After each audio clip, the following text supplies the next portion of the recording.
কালবৈশাখী আকাশে ঘন কালো মেঘ আর চারিদিকে নতুন বছর আগমনের আনন্দ উল্লাস এ যেন বৈশাখের এক নিজস্ব সৌন্দর্য। তাই ছাদে উঠে ছেলের সাথে একটু বৈশাখের সৌন্দর্য উপভোগ করতেছিলাম আর এমন সময় ঘটে গেল এক দুর্ঘটনা। বৈশাখের দিনটি খুব কর্মব্যস্ততায় কাটলো, বিকালটা কিন্তু কেটেছে খুবই আনন্দ উল্লাসের মধ্য দিয়ে। হ্যালো এভরিওয়ান, আসসালামু আলাইকুম। সবাই কেমন আছেন? আশা করি সবাই ভালো আছেন। আপনারা কে কোথা থেকে আমার ভিডিওটি দেখছেন অবশ্যই কিন্তু কমেন্ট বক্সে জানিয়ে যাবেন। যেহেতু বৈশাখ সারাদিন কর্মব্যস্ততায় কাটলো, বিকালে তো একটু ঘুরতে যাওয়া যায়, সেইভাবেই কিন্তু রেডি হয়ে নিলাম। আমি এখানে শাড়ি পরেছি আর আমার ছেলে কিন্তু পাঞ্জাবি পরেছে।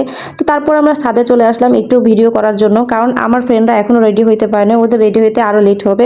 তো আমি ভাবলাম যে এই সুযোগে আমি ছাদে গিয়ে ভিডিও করে নেই, কারণ আমি বুঝতেই পারতেছিলাম ওরা যাইতে যাইতে সন্ধ্যা করে ফেলবে আর রাতের বেলা ভিডিও তো তেমন ভালো আসে না। তাই আমি ছাদে এসে কিছু ভিডিও করে নিলাম। যেহেতু আমার পেজে ভিডিও দিতে হয় তাই আমার সর্বপ্রথম টার্গেট থাকে আমার ভিডিও করতে হবে, তাই আমি কিছু ভিডিও করে নিলাম। পরে যদি আমি ভিডিও নাও করতে পারি তাতে কোনো সমস্যা নাই। মাশাআল্লাহ, আমার ছেলেকে কিন্তু অনেক সুন্দর লাগছে। আপনাদের কাছে কেমন লেগেছে অবশ্যই কিন্তু জানাবেন। তো এরপর মা আর ছেলে মিলে একটা ভিডিও নিয়ে নিলাম। তো এই ভিডিওটা করার সময় আসলে প্রবলেমটা হয়ে গেছে, সেটা হচ্ছে আমি আর আমার ছেলে মিলে যখন ভিডিও করতেছিলাম তখন ফোন কোথায় রাখবো সেটা পাচ্ছিলাম না। তো একটা পাইপের সাথে ফোনটা রেখেছিলাম আর চারিদিকে যেহেতু বাতাস হচ্ছে তাই আমার ফোনটা কিন্তু পাইপ থেকে পড়ে গেছে। তো তার সাথে সাথে সে ফোনটা উঠাইলাম।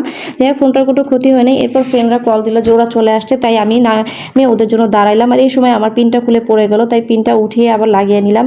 এর মধ্যে আমার ফ্রেন্ডরাও চলে আসলো, তো আমি গাড়িতে উঠে গেছি।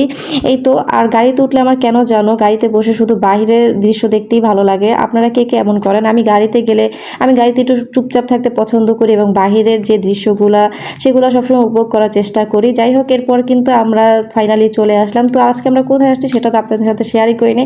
আমরা হচ্ছে আজকে সোহরাওয়ার্দী উদ্যানে আসলাম। তো এখানে কিন্তু মোটামুটি অনেক মানুষই ছিল, যেহেতু সন্ধ্যার পর সবাই কিন্তু আসতেছিল। তো এরপর আমরা সোহরাওয়ার্দী উদ্যানের ভিতরে ঢুকবো। প্রথমে আমরা টিএসসি মোড় থেকে তারপর সোহরাওয়ার্দী উদ্যানের ভিতরে যাচ্ছি। তো মানুষ দেখতে পাচ্ছেন, মানুষ কিন্তু একেবারে আহামরি অত ভিড়ও না আবার যে কম সেটাও না, মোটামুটি মানুষ ভালোই ছিল।